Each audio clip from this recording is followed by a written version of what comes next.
Hello everyone, I hope তোমরা সবাই ভালো আছো এবং পড়াশোনা খুব ভালো চলছে।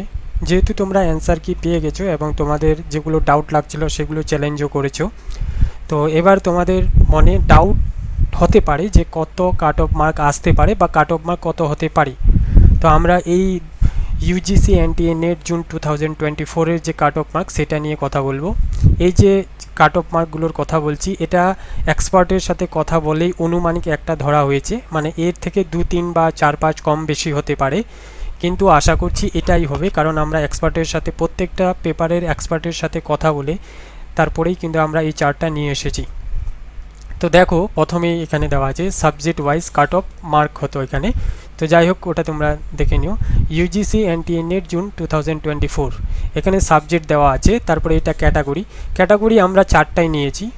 OBC general, OBC, SC and ST, সবগুলো ক্যাটাগরির যদি আমরা এই চার্টটি বানাতে যেতাম কাট অফ মার্কটা তো অনেক বড় ভিডিও হয়ে যেত এবং কি চার্টটাও অনেক বড় হতো। তো সুতরাং ম্যাক্সিমাম আমরা এই চারটি ক্যাটাগরির স্টুডেন্ট পাই, তো এই চার্টটা নিয়েই আমরা কথা বলবো। আর একটা কথা তোমরা হয়তো জানো যে এইবার কাট অফ মার্ক কিন্তু তিনটা পার্টি হবে। প্রথম পার্টটি হলো পিএইচডি, দ্বিতীয়টি হলো অ্যাসিস্ট্যান্ট প্রফেসর এবং তৃতীয়টি হলো JRF assistant professor and PhD.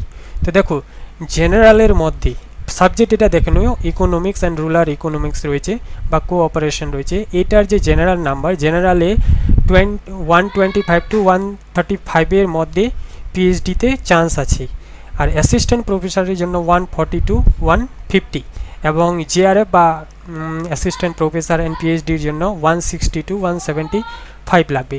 তো এবার ওবিসির মধ্যে দেখে নাও 115 to 120 অর্থাৎ 115 to 120, তারপরে অ্যাসিস্ট্যান্ট প্রফেসরের জন্য লাগবে 120 to 130 এবং জেআরএফের জন্য লাগবে 140 to 150। তো এবার নিজের নিজের সাবজেক্টেরগুলো দেখে নিও। যেরকম পলিটিক্যাল সায়েন্স আছে, এখানে এই চারটি ক্যাটাগরি রয়েছে। জেনারেলের জন্য 130 to 140, পিএইচডিতে শুধু পিএইচডিতে অ্যাডমিশন করতে পারবে যদি এই নাম্বারটির মধ্যে থাকে, আর যদি এটার মধ্যে থাকে 165 to 175 তাহলে অ্যাসিস্ট্যান্ট প্রফেসর কোয়ালিফাই হবে, এবং 190 to 200 যদি থাকে তাহলে সেটা জেআরএফ হওয়ার সম্ভাবনা আছে। ঠিক একই ক্ষেত্রে ওবিসির ক্ষেত্রেও দেখে নিও, ওবিসিতে 120 to 130 আছে এবং তোমার অ্যাসিস্ট্যান্ট প্রফেসরের জন্য এটা শুধু পিএইচডির জন্য, এটা অ্যাসিস্ট্যান্ট প্রফেসরের জন্য 155 to 165 লাগবে এবং জেআরএফের জন্য 180-র উপরে লাগবে। তো তোমরা পল সায়েন্সটা দেখে নিও। তো আমরা বেশি করে ফিলোসফিটা নিয়েই কথা বলবো, যেহেতু এখানে বেশিরভাগ ফিলোসফির স্টুডেন্টই রয়েছে।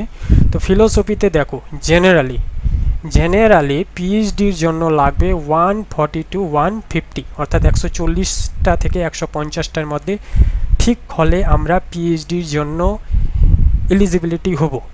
এইবার অ্যাসিস্ট্যান্ট প্রফেসরের জন্য 172 to 185 মানে লাগবে, আর তৃতীয়ত জিআরএফের জন্য 193 to 215 অর্থাৎ 215 লাগবে। ওবিসিতে কত লাগবে? ওবিসিতে পিএইচডির জন্য মনে রাখবে, দেখো এক সেকেন্ড, ওবিসিতে পিএইচডির জন্য শুধুমাত্র লাগবে 130 to 140, আর অ্যাসিস্ট্যান্ট প্রফেসরের জন্য 155 to 170, আর জেআরএফের জন্য প্লাস অ্যাসিস্ট্যান্ট প্রফেসর অ্যান্ড পিএইচডির জন্য লাগবে 175 to 205, এবং এসসির মধ্যে কত লাগবে? এসসি 120 to 130 পিএইচডিতে অ্যাডমিশন নেওয়ার জন্য বা পিএইচডি কোয়ালিফাই করার জন্য, এবং দ্বিতীয়ত হয়ে গেল যে 145 to 155 এটা হলো অ্যাসিস্ট্যান্ট প্রফেসরের জন্য, এবং তৃতীয় হলো 165 to 175 জিআরএফের জন্য। এটা হলো এসসি, আর এটা এসসি, এই দুজনকার মধ্যে কোনো তফাৎ বেশি পাওয়া যাবে না, ওই 5 থেকে 6টার মধ্যেই তফাৎ থাকবে। কিন্তু জেনারেলের ক্ষেত্রে 140 to 150 পিএইচডির জন্য এলিজিবিলিটি, এবং তোমার অ্যাসিস্ট্যান্ট প্রফেসরের জন্য 170 to 185, আর জিআরএফের জন্য 193 to 215 মানে 215। এইবার ওবিসির ক্ষেত্রে 130 to 140 এবং 155 to 170 হলে অ্যাসিস্ট্যান্ট প্রফেসর, আর জিআরএফের জন্য 175 to 205। তো একই ক্ষেত্রে এখানে সাইকোলজির দেওয়া আছে, সাইকোলজি যারা রয়েছে তারা দেখে নিও, এবং হিস্ট্রি দেওয়া আছে। হিস্ট্রি এবার নাম্বারটা খুবই কমবে, কারণ ওখানে ওদের যে অ্যান্সার কি দেওয়া হয়েছিল, অ্যান্সার কি প্রচণ্ড ভুল ছিল, ভুল থাকার সত্ত্বেও পরবর্তীকালে যখন আপলোড করা হয়েছে সেখানে তাও অনেক অ্যান্সার ভুল রয়েছে, তো এদের কাট অফ মার্কটা একটু কমবে। এছাড়াও কমার্সে রয়েছে, কমার্সের শুধু জেনারেলের সাথে কথা হয়েছে, তো জেনারেলে এই নাম্বারটা আসতে পারে। তো সুতরাং তোমরা নিজের নিজের যে সাবজেক্টটা আছে সেটা মিলিয়ে নিও। সরি,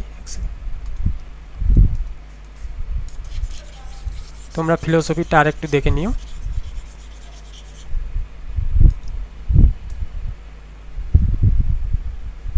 তো এই নাম্বারটাই এর কাছাকাছি থাকবে, এর বেশি হবে না বা এর কমও হবে না, মানে এক দুটা কম বেশি হতে পারে। আমরা এক্সপার্টের সাথে কথা বলেই এই নাম্বারটাই পেয়েছি বা এই কাট অফ মার্কটাই পেয়েছি। আশা করছি তোমাদের এটা খুব ভালো লাগবে এবং কমেন্ট করে জানাবে, তোমাদেরও মতামত তোমরা জানাবে যে কত হতে পারে বা কাট অফ মার্ক কত নামতে পারে। কিন্তু আমরা যেটা করেছি, আমরা এক্সপার্টের সাথে কথা বলেই এই কাট অফ মার্কটা নিয়ে এসেছি।